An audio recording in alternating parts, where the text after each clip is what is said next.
Hi guys, how you doing? Welcome to Asher and Gad channel again, making Africa home again, one family at a time. So we're here on site today on this lovely Sunday baking afternoon. Sun is roasting, really roasting today, but you know, I love the sun, so it is all good. Right, so we're gonna give you a site update. Today is mainly about the importance of master planning and also some other tips. So what do I mean by master planning? You have your dreams, you have your visions in your designs, in your plots, in your compound. It is important that you take note of all of those things, whether you can afford them or not, it doesn't matter. Take note of everything you want to do on your plot of land in the future and make provision for it now, because the last thing you want is abortive cost in the future. Now, to give you a bit more example, let's look at this area here. Okay, so you've got this area here.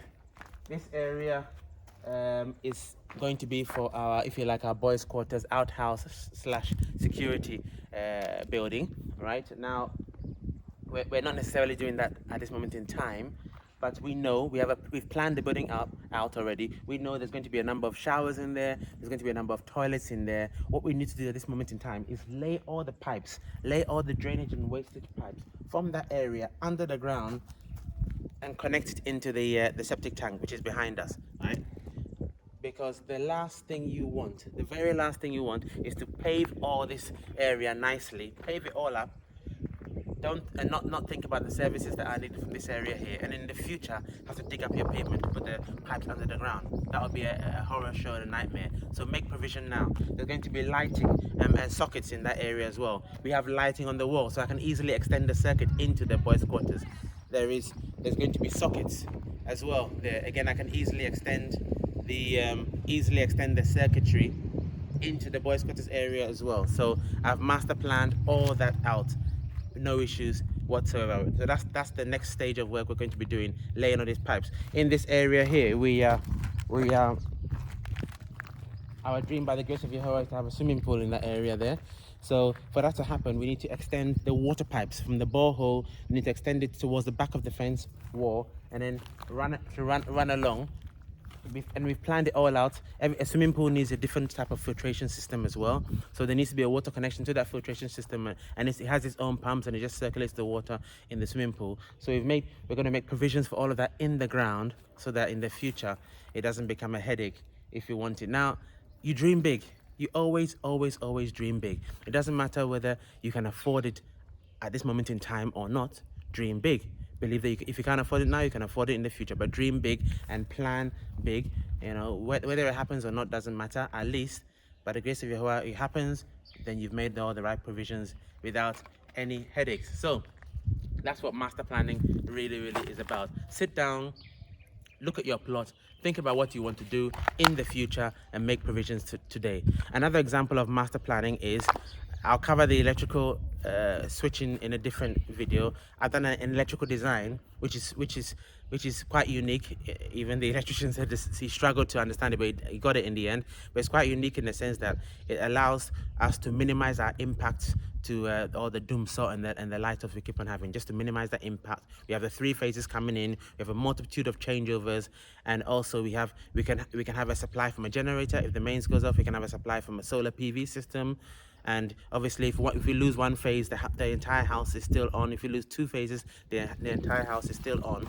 Right? We don't necessarily have the solar right now, but we've got the plans, we've got the infrastructure all in place. So when we do have solar in the future, if we choose to, that is, we easily connect it in without ripping off all the electrics and starting again. So that's another example of master planning. But I will go into more details in a separate electrical video about how to reduce your impact to dumsor in Ghana, and also other electricity issues in Ghana. There are quite a few, so we'll cover that in a separate video. Right, so back onto today. So that's master planning I wanted to talk about. Now what I want you to do is to go inside, and there's one thing I forgot to check on the windows in the last snagging inspection. So let's go and have a look right now. And that is basically, when you install windows, it's important to make sure the quality of the window installer as well will determine this. So to make sure there's no crevices along the sides of the window. And I forgot who mentioned it in the comments. Someone mentioned it in the comments, so I thank you very much, whoever you are there, to check, because when it's important you have a good mason who does the hole for the windows very, very well. It uses spirit level, so the horizontal is straight, the verticals are straight, and so that when the windows come, the windows also are nice and straight and not wonky. And also, it's very important, the crevice, you don't have space between the frame and the wall, which I'm going to show you. If you have space and you have all creepy crawlies and insects and mosquitoes coming in, and then what's the point of the mosquito net? So it's very important for the frame to be tight to the surface of the structure. Right. So let's have a look.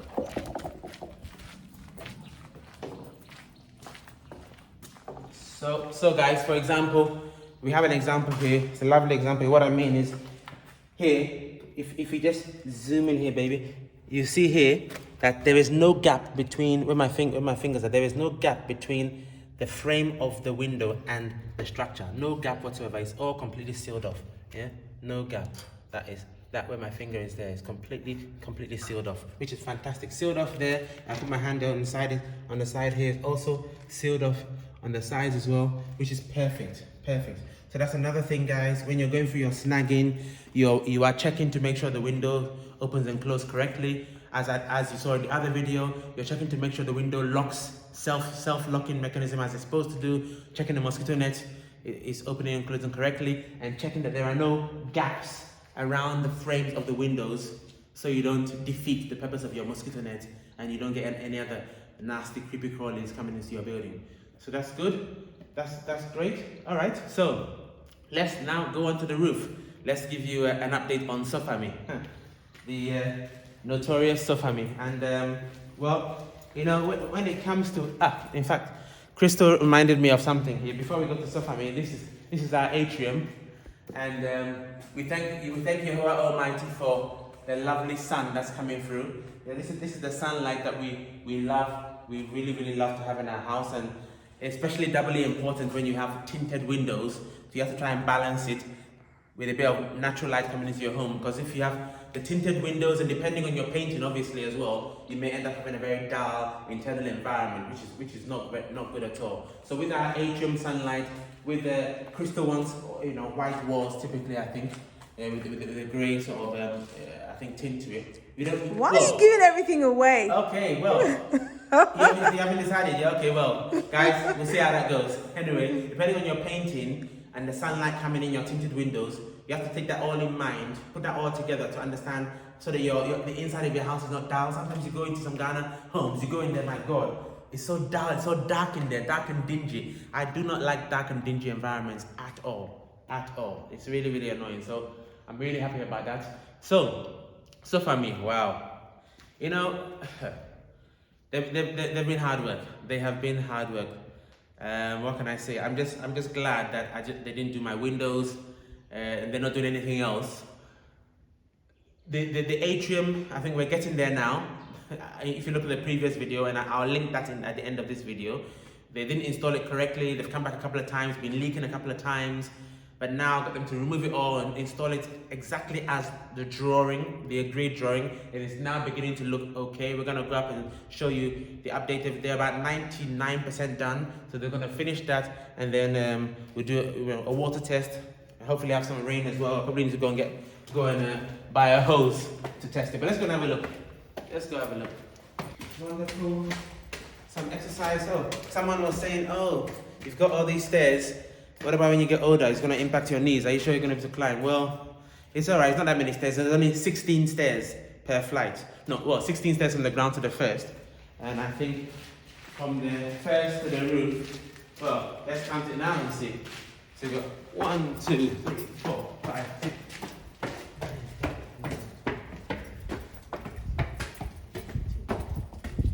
19 steps as well. 19 steps to the roof, which is not bad either. But I do take your point, and well, what can you do? We're in a double-story building. That's what you have. That's what comes with it. Unless you put in a lift, but that's very, very expensive.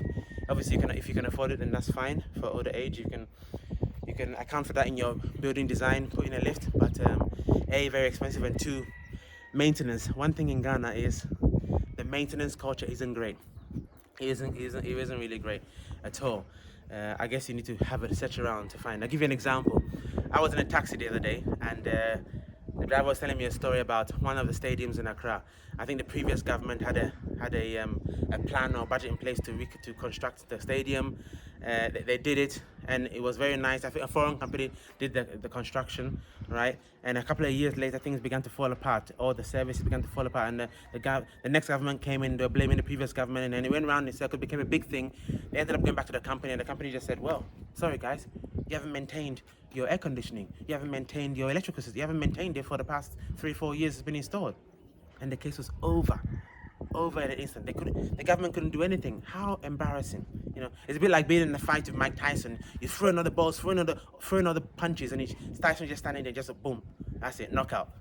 The company just knocked out the Ghana government completely. Why? Because they were not maintaining the equipment in the stadium. Waste of money. So maintenance is an issue in Ghana, so take that into account. Obviously, there are some very good companies and maintenance individuals out there. I'm not tarnishing everybody with the same brush. There are some good individuals and companies out there, but it's I guess not that many. Just take that into account when you're making your choice. So here we go. That's a side note. Here we are. This is the atrium now, and this is now exactly as I wanted it. Exactly as I wanted. I put my somebody asked if this is tempered glass. Yes, tempered glass. Very strong tempered glass. Is about, I think it's probably about 10 or 15 mil thick. It's quite heavy. Tempered glass. Then we've got this. This is nice and level with the glass now, which is what I expected it to be. That's what my design had, my concept had. Nice and level, straight down here and straight down to the roof ground here. Okay, but it screws in on the sides, right? So pretty much they are 98% done, apart from that little hole there, that little slot there, which they're going to come and do next week.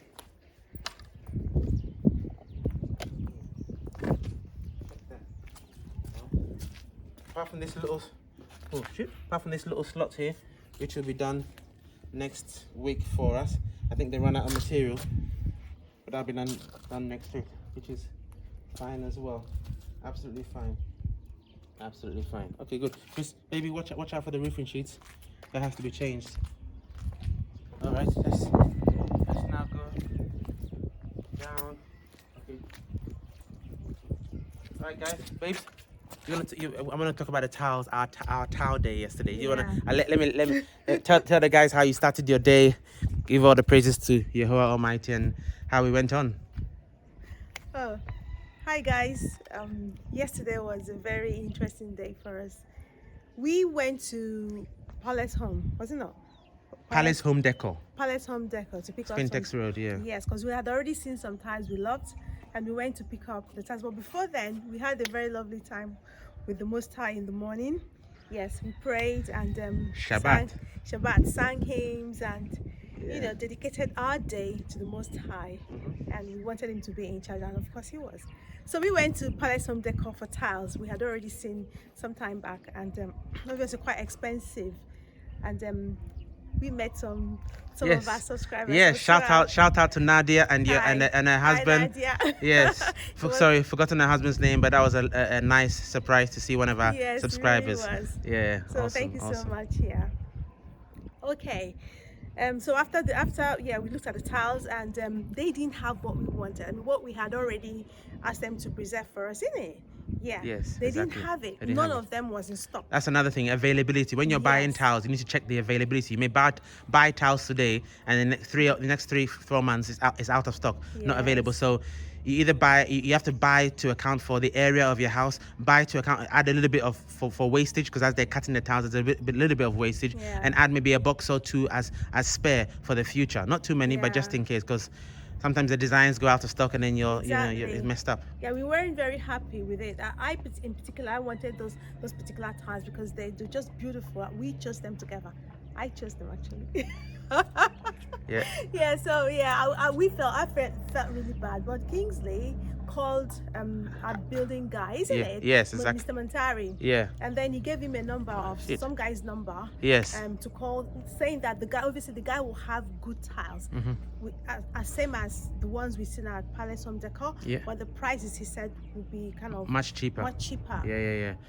And in fact, somebody actually mentioned them in the comments some time ago, and we were stuck on looking at Palace Home Decor, Chemo, Ghana Hardware and Adenta, and they're all great places, but Chemo, Palace Home Decor, they're quite expensive. Yeah. Very expensive because it's a brand there and it's in town. It's very expensive. Exactly. So our builder said, well, I can give you the same quality of tiles, and that is correct. The same quality of tiles at much cheaper prices. Much cheaper prices. Yes. Yeah. So we ended up going to Accra, near sort of Bukom Makola area, and we went to. Sorry, guys, you ever been to Makola? It's so crowded. Oh my God. Yeah. It was a very hot day. Yeah. Very, very hot day. Very hot day. Yeah. Yes. But anyway, yeah, we got there. Exactly. So we got there in the end, and we met the guy and we saw some tiles. In fact, the same quality tiles, isn't it? Yeah. But they were, oh my God, very much cheaper. Much cheaper. Same quality. And he said something very interesting. He said those tiles were made in Ghana. Yeah. Did he say that? Exactly. Yeah. Yeah, and I've always wanted homemade tiles, homemade products. Yeah. Because because we do not promote our things very well. Yeah. Our qualities, I mean, things that are made in Africa are really good. Yeah. Very strong quality products. So that was a plus. Exactly. Exciting. Exactly. And Kingsley, do you want to finish it up? Of course. Anyway, before I hand over to Kingsley. Okay. Yeah. The thing was that, see, it was very important for us that we started today with the Most High. Yes. We saved a lot of money. Yes. Because see, every disappointment is a blessing. Of course. I was feeling disappointed I didn't get the tiles at Palace Home Decor. Decor, but we got the tiles, the same. I mean, obviously not the same tiles, but the same quality of tiles. Exactly. And other designs. Yes. At a much cheaper price. Yes. And we are going to use them, I believe, for all of course. all the tiles. Most of the tiles in the house, apart from the house. master bedroom, probably. Yeah, most of them. master bedroom. Well, if they don't have, if they run out of that, then we'll come back. Yeah. Yeah, then.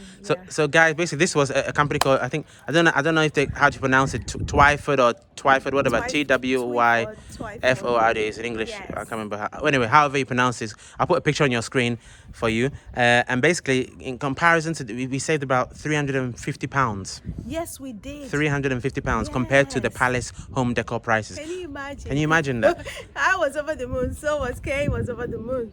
Yeah. Now, because for example, the one of the tiles, I can't remember the size of it. A Palace Home Decor, it was 76 cedis per square meter.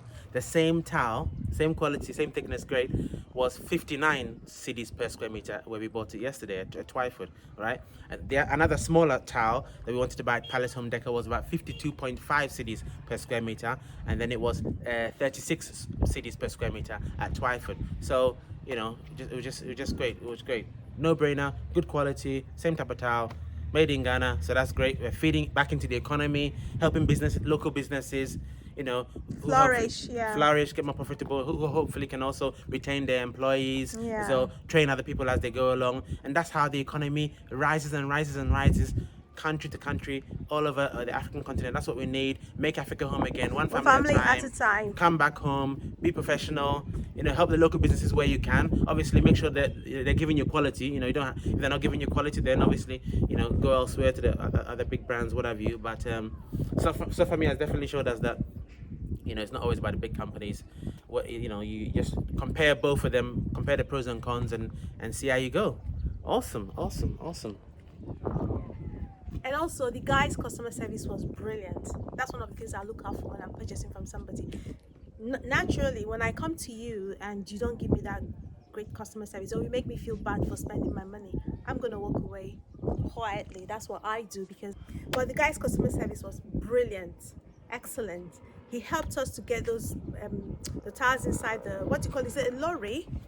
Inside the lorry, yeah. Inside the lorry, yes. And Kingsley and I had to ride the lorry. It wasn't fun, really. It was a nightmare, actually. But it was quite an experience for us. Yeah. So we were in the lorry, the guy carried us, and there were other two guys at the back as well. Yeah. We brought the tiles here. It was around... It was late, 8 o'clock in the evening. Yeah, late. And we loaded them into the house, and we finished. I mean, by the time we got back to the house, it was 10 p.m. 10 o'clock, so it was a long day. But it was a great day for us because we got cheaper tiles and we got the same quality of tiles, and we're going to use the tiles. We'll see how it goes. Yeah, exactly. Okay, guys. Well, that's it for today. Thanks for watching again.